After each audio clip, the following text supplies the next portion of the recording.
Last এপিসোডে আমরা দেখেছিলাম হবিনকে সবাই বুলি করত, আর কিছু ইউটিউবার তাদের কন্টেন্টের জন্য তাকে অনেক বেশি ডিস্টার্ব করত। আর একদিন স্নেপার তার ঘরে বসে লাইভ স্ট্রিমিং করছিল, তখনই ভুলক্রমে তার পায়ে বেজে কম্পিউটারের ফ্ল্যাগ খুলে যায়, আর এর জন্য তাদের মধ্যে সেখানে অনেক ফাইট হয়। আর এর পরের দিন তারা জানতে পারে তাদের সেই ফাইটের ভিডিও ভাইরাল হয়ে গেছে। আর এরপর তারা এই জিনিসটা ডিসাইড করে যে তারা দুজন মিলে একসাথে একটা ইউটিউব চ্যানেল স্টার্ট করবে আর এই টাইপের কন্টেন্টই রেকর্ড করবে। এই এপিসোডটা শুরু করার আগে আপনাদের কাছে আমার একটা রিকোয়েস্ট আছে, আপনাদের মধ্যে যারা এখন পর্যন্ত সাবস্ক্রাইব করেননি তারা প্লিজ সাবস্ক্রাইব করে দিন, আর এই ভিডিওটাতে একটা লাইক করে দিন, যাতে করে ইউটিউব এই ভিডিওটা আরো নতুন নতুন মানুষের কাছে পৌঁছে দিতে পারে। তাহলে আর কথা না বাড়িয়ে শুরু করা যাক। এই এপিসোডের শুরুতে আমরা দেখতে পাই পার্ক আবার তাদের স্কুলের মধ্যেই স্ট্রিমিং শুরু করেছে। তখন সে বলে, আমি তো এই জিনিসটা জেনে অনেক বেশি সারপ্রাইজ হয়ে গেছি যে যেই ডুও এই সময় ট্রেনিং এ চলছে তারা আমাদের স্কুলেই পড়ে। এইসব দেখে স্ন্যাপার ভাবছিল, আমার তো এই জিনিসটা বিশ্বাসই হচ্ছে না যে সে আমাদের ফেমাস হওয়ার ফায়দা উঠাচ্ছে। আর কে এই জিনিসটা ভেবেছিল যে সে আমাদেরকে তার লাইভ স্ট্রিমে দেখাবে। তখনই প্যাক তাদেরকে ভয় দেখিয়ে বলে ভিউয়ার্সদেরকে হ্যালো বলতে। এটা দেখে তারা অনেক বেশি ভয় পেয়ে যায় আর তাদেরকে হ্যালো বলে। তখন স্ন্যাপার বলে, তুমি সেই জিনিসটা কখন স্টার্ট করবে? এটা শুনে হবিন বলে, আর একটু অপেক্ষা করো। তখনই প্যাক বলে, আপনাদের জন্য একটা গ্রেট নিউজ আছে। একজন র্যান্ডম পার্সন যে এই চ্যানেলকে সাবস্ক্রাইব আর লাইক করবে তাকে পিসির একটা নিউ মডেল গিভঅ্যাওয়ে করা হবে। তখনই পেছন থেকে হবিন বলে, সে সবকিছুই মিথ্যা কথা বলছে, তার যতগুলো সিলেকশন আর গিভঅ্যাওয়ে আছে সেই সবগুলোই ফেক। সে আপনাদের মধ্যে কাউকে কোনো পিসি গিভঅ্যাওয়ে করবে না, সে একটা মিথ্যাবাদী। সে শুধু ক্যামেরার সামনেই একটা ভালো পার্সনের অ্যাক্টিং করে, আর সত্যিকার অর্থে সে একটা বুলি। দেখো সে আজ পর্যন্ত আমার সাথে কি কি করেছে, আমার বডিতে যতগুলো ইনজুরি আছে সবগুলোই তার জন্যই হয়েছে। আর এখন আমি সেই সব কিছুই আমার চ্যানেলে আপলোড করব যা কিছু আমার সাথে সে করেছে।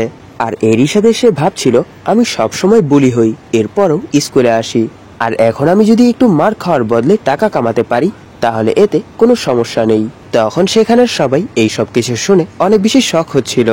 আর তখন গোয়েল এইসব কিছু ইগনোর করে সেখান দিয়েই হেঁটে যাচ্ছিল, কিন্তু স্টুডেন্টদের কথা শুনে সে সেখানেই থেমে যায়। তখন সেখানের সবাই বলছিল, হবিনের আজ কি হয়েছে? তাহলে কি আজ প্যাক কোনো প্রবলেমে পড়বে? তখন সেখানে স্নেপার মনে মনে বলছিল, তুমি অনেক ভালো করছো হবিন, তাহলে চলো তার সবগুলো ভিউয়ার্সদেরকে আমাদের চ্যানেলে নিয়ে আসা যাক। কারণ এখানে প্যাক এক্সপোজ হয়ে গেছে, তাই সে এই সময় অনেক বেশি রেগে আছে। তখনই সেখানে প্যাক জোরে জোরে হাসতে শুরু করে আর বলে, তুমি এখানে কি করার ট্রাই করছো? আমার ফোনের ব্যাটারি শেষ হয়ে গেছে, যার জন্য আমার লাইভ স্ট্রিমও বন্ধ হয়ে গেছে। এটা শুনে হবিন আর স্নেপার অনেক বেশি শক হয়ে যায়। তখনই প্যাক হবিনকে থাপড় মারতে মারতে বলে, তুমি এখানে আমার নাম বদনাম করার জন্য যা কিছু করেছো তার জন্য আমি তোমাকে কখনোই ক্ষমা করব না। তাহলে কি তুমি এখানে আমাকে এক্সপোজ করে আমার সাথে রেভেঞ্জ নিতে চাও? আমি বুঝতে পারছি না তুমি এইসব কিছু করার সাহস কোথা থেকে পেয়েছো। এইসব কিছু দেখে স্নেপার মনে মনে বলছিল, তুমি এভাবে আমার দিকে তাকিও না, কারণ আমি প্রথমেই স্ট্রিম স্টার্ট করে দিয়েছি, আর এরই সাথে আমি এখানে অনেক ভালো একটা অ্যাঙ্গেলও পেয়েছি। এটা তো সত্যি অনেক ভালোই যাচ্ছে, আর আমরা এত অল্প সময়ের মধ্যেই অনেকগুলো সাবস্ক্রাইবও গেইন করে ফেলেছি। সত্যি প্যাক তো অনেক বড় বোকা, সে কি এটা সত্যিই ভেবেছে যে আমরা এত বড় বোকা যে তার স্ট্রিমের মধ্যেই আমরা তাকে চ্যালেঞ্জ করব? আর হবিন, তুমি এখানে ক্যামেরার কোনো টেনশন করো না, শুধু তুমি এখানে তোমার বেস্ট পারফর্ম করো, সেভাবেই চলতে দাও যেরকমটা তোমার সাথে সব সময় হয়, যাতে করে আমরা অনেকগুলো টাকা কামাতে পারি। তখন সেখানে হবিন ভাবছিল, সত্যি কি এভাবে মার খেয়ে টাকা কামানো সম্ভব? আর মানুষদের কি এভাবে মার খেতে দেখতে অনেক ভালো লাগে? আমার অনেক বেশি টাকা কামাতে হবে, আর এই সব কিছুর জন্য আমাকে এরকম কিছু ভিডিও বানাতে হবে যেই ভিডিওগুলো পুরো ইন্টারনেটের মধ্যেই ভাইরাল হয়ে যায়। তাহলে কি একটা অরিজিনাল কন্টেন্ট সেটা হবে না? যখন একটা বুলিড কিড তার সামনের বুলির বিরুদ্ধে অপোনেন্ট রূপে দাঁড়িয়ে যায়, এইসব ভেবেই হবিন প্যাকের বিরুদ্ধে ফাইট করার জন্য দাঁড়িয়ে পড়ে। এটা দেখে প্যাক বলে, আমার মনে হয় তুমি আরো অনেক মার খেতে চাও। আর এইসব দেখে স্নেপার ভাবছিল, এই বেউকুফ এখানে কি করছে? সে যদি এভাবেই চলতে দিত তাহলে আর কিছুক্ষণ মার খাওয়ার পর এই জিনিসটা বন্ধ হয়ে যেত। আমি বুঝতে পারছি না হবিন এত ব্রেভ কবে হয়ে গেছে। তখন সেখানে হবিন ভাবছিল, এখানে কি চলছে? এখানের কেউ কেন তাকে এখনো থামাচ্ছে না? আর এখানের সবাই কেন শুধু এখানে দাঁড়িয়েই এইসব কিছু দেখছে? কিন্তু এখন আমি এখান থেকে আর পেছনে সরে আসতে পারবো না। তাকে দেখতে সত্যি কত বেশি ডেঞ্জারাস মনে হচ্ছে।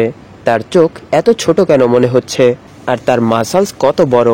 সে তো এই সময় হাই স্কুলে পড়ে, তাহলে সে তার বডিতে এতগুলো ট্যাটু কেন বানিয়ে রেখেছে? আর তার হাতগুলো তো কত বড় বড়।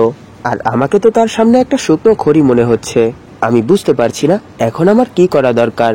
ফরেন মুভিতে দেখেছি আমার সাইজের মানুষ তার থেকেও বড় সাইজের মানুষদেরকে ধাক্কা দিয়ে সেখান থেকে পালিয়ে যায়, কিন্তু আমার মনে হয় এখন আমাকে তার কাছে ক্ষমা চেয়ে নেওয়া দরকার।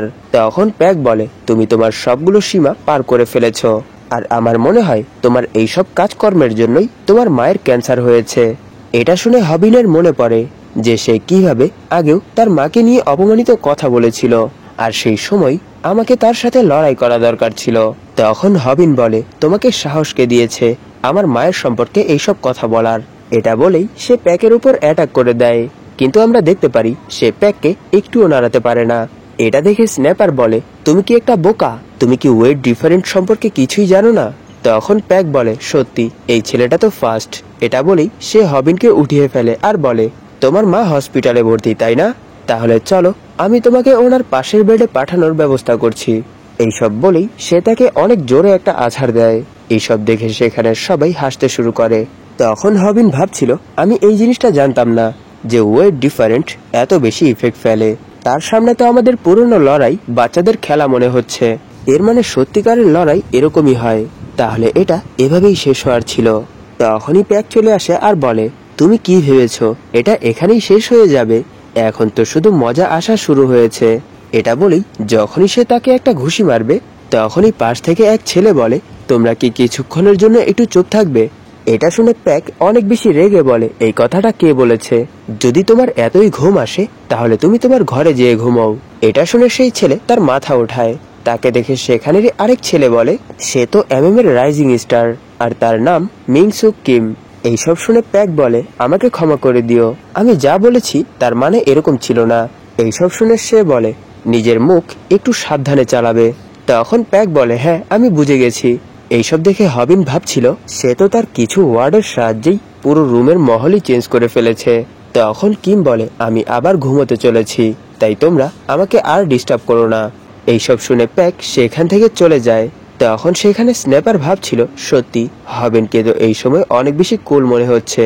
এমনিতেও তুমি এখানে হেরে গেছো, কিন্তু এরই মধ্যে তুমি অনেকগুলো সাবস্ক্রাইব গেইন করে ফেলেছো। তখনই সিন শিফট হয় আর আমরা দেখতে পারি প্যাক যখনই তার ঘরে যে তার ফোন চার্জে লাগায়, তখনই সে জানতে পারে তার সত্য সবার সামনে রিভিল হয়ে গেছে। আর অন্যদিকে হবিন গোসল করতে করতে ভাবছিল, আমি কোনো শিকারী না, আমি একটা শিকার। আমি এই জিনিসটা চুজ করিনি, কিন্তু তারাই আমার জন্য এই জিনিসটা চুজ করেছে। কিন্তু এই সময় আমি সব থেকে বেশি কুল, কারণ আমি প্যাকের সেই জায়গায় অ্যাটাক করেছি যেখানে সে সব থেকে বেশি ব্যথা পাবে। আর প্যাক যে সেখানে আমাকে মেরেছিল সেই ভিডিও ইউটিউবে আপলোড হয়ে গেছে, আর সেই ভিডিওটা এই সময় ট্রেন্ডিং এ আছে।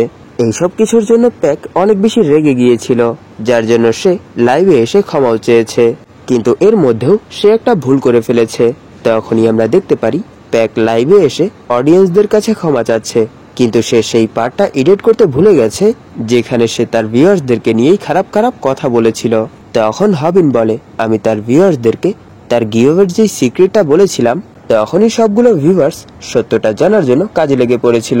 আর কিছুদিনের রিসার্চের মধ্যেই তারা সত্যটা জানতে পেরে গেছে। আর একজন তো তাকে নিয়ে একটা ওয়েবসাইটই ক্রিয়েট করে ফেলেছে। আর এখন প্যাক শুধু একটা পুরাতন নিউজ পেপার হয়ে রয়ে গেছে। যখন কেউ উপর থেকে নিচে পড়ে, তখনই তার জায়গায় অন্য কেউ এসে পড়ে। আর এখানে সেই পার্সন আমি, যে তার জায়গা নিয়েছে।